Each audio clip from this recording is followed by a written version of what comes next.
Welcome to IG. I'm Angeline Ong, and this is your special look ahead to the week starting the 27th of May. Now, we look ahead to the coming week in a very, very pivotal time. US stocks have had such a melt up, and then we have the better than expected Nvidia earnings. But also, it seems like that persistent inflation worries aren't going away in the US, at least just yet. Next week, we take a look at China early on in the week, industrial profits expected from there. And the EFO from Germany will be key out of Europe.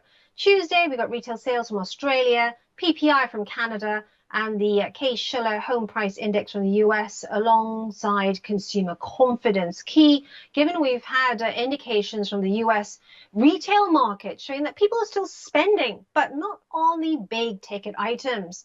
Australia gives us their monthly CPI indicator on Wednesday, along with consumer confidence numbers from Japan and Germany, and the beige book from the US and API crude oil inventories might be interesting in a relatively quiet week. Thursday brings with it economic sentiment indicators along with unemployment numbers from the Eurozone, Japan, and also the US. And look out for a Q1 GDP growth rate. This is the second reading out of the United States as well. Last but not least, the key event, the set piece for the coming week is that core PCE figure. Now, the Fed has talked about data, and so this might be one that might shake or move that sort of expectation of Fed first rate cut timing. Retail sales from Japan, manufacturing and services PMI from China, and retail sales from Germany also might make things interesting on Friday. Let's cross live now to Chicago, where we've got Tom Sosnoff from KC Live standing by. Tom, as ever, thank you so much for joining us. All our traders and the PCM desk, those that service our high-end clients, all talking about, concerns surrounding this inflation, sticky inflation in the US and that core PCE figure. Is that kind of like the pivotal trading event in the US, or what else are you looking at? In the US, I don't think we're as focused on inflation. I don't think traders in the US are as focused on inflation because we don't really have any currency risk. So we look at,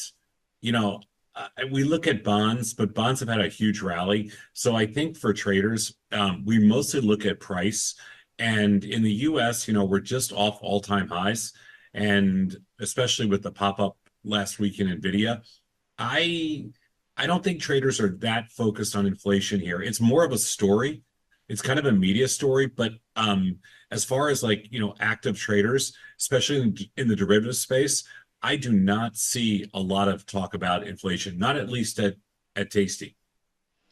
Where are the key sort of gains to be made, or indeed the best sort of financial instrument to position on in the coming week? We've had a lot of interest, for example, here on oil as well, because everyone's waiting on the OPEC Plus meeting on June 1st.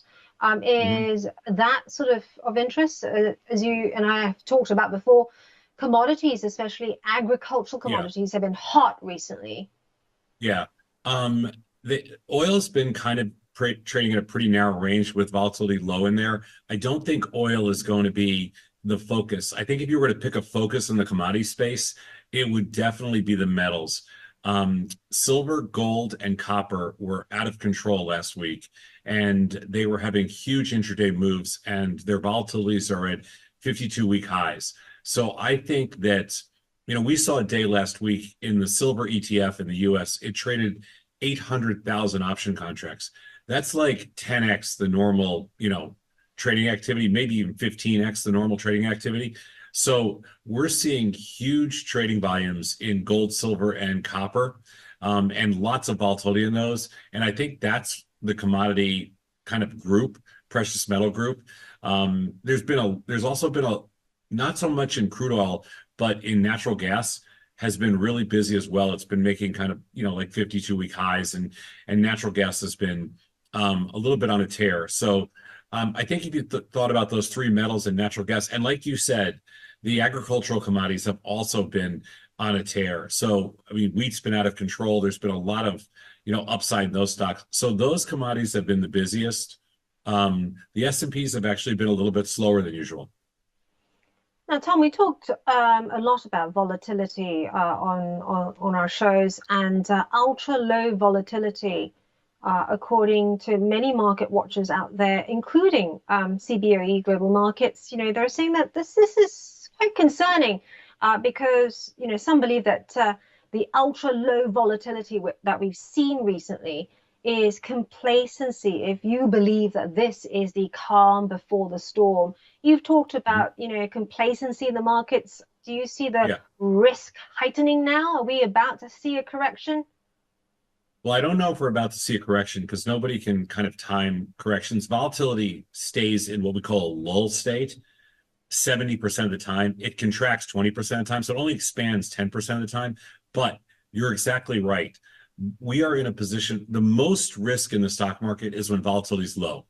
When volatility is really high, there is not a lot of outlier risk. In fact, there's very few unquantifiable or outlier moves when volatility is high. When you get big moves in the stock market, it's always, or unquantifiable moves, or moves that are outside of their statistical range. It's almost 100% of the time when volatility is low. So everybody has a right to be concerned when volatility is trading, in the 12 and 13 handle in the S&Ps, because that is when there is the most outlier risk in the market. And I'm just looking at the number here, Tom. So far this year, VIX options volume on course for a record average daily volume of 785,000 contracts a day. Options, of course, a key thing for Tasty. Yeah. Investors starting to really hedge against the tide turning via options. Are you seeing a rise in this? We when the markets get when volatility gets low like it is now, we actually see a rise in equity option trading because people go looking for places where there's higher volatility. The reason the VIX options have such high volume is they become primarily an institutional product. Retail investors will trade VIX, but it's not as capital efficient as you would think because VIX is actually, like I said, it doesn't move that much until it does move. So it's a hard underlying to trade. We do have a decent, we do decent size activity in the VIX, but I would say more people hedge their positions using spider options or QQQ or SPY options than VIX options. And we're really excited about the Tasty products coming live soon here in the UK. Can you tell us a bit more about what's on offer? Well, Tasty is coming to IG and it's coming to the IG platform. It's been a long time. It's been almost 2.5 years now since we did the deal. And finally, the Tasty software and the web-based version has been integrated inside of the IG platform. So IG customers will be able to trade US listed products. This is a huge, huge opportunity for UK retail investors because we made it really simple to, for UK and IG customers to trade on the Tasty platform. The Tasty platform's got probably the best technology in the US. So you'll have access to stock options, futures, all of our low rates, all of our functionality. So it's going to be, it's a huge plus. It's a bonus. And we've been trying to get this done for quite some time, and finally it's done. I think we're rolling it out the next couple of weeks, and we're excited about it.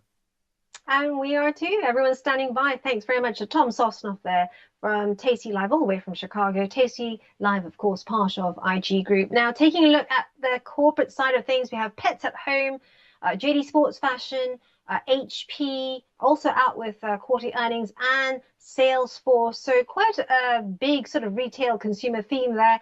Dr. Martens and Dollar General, Best Buy, Gap, Costco, Wholesale finish off this retail theme in the coming week. So look out for those numbers, but really it's going to be that core PCE and also that OPEC Plus meeting on June the 1st. That might be key for those trading oil and, of course, the dollar. And that's the latest look ahead to the coming week. You can find more analysis on IG.com, or you can find me also on YouTube, IG on Shorts. Otherwise, look out for me on Twitter. This is IG.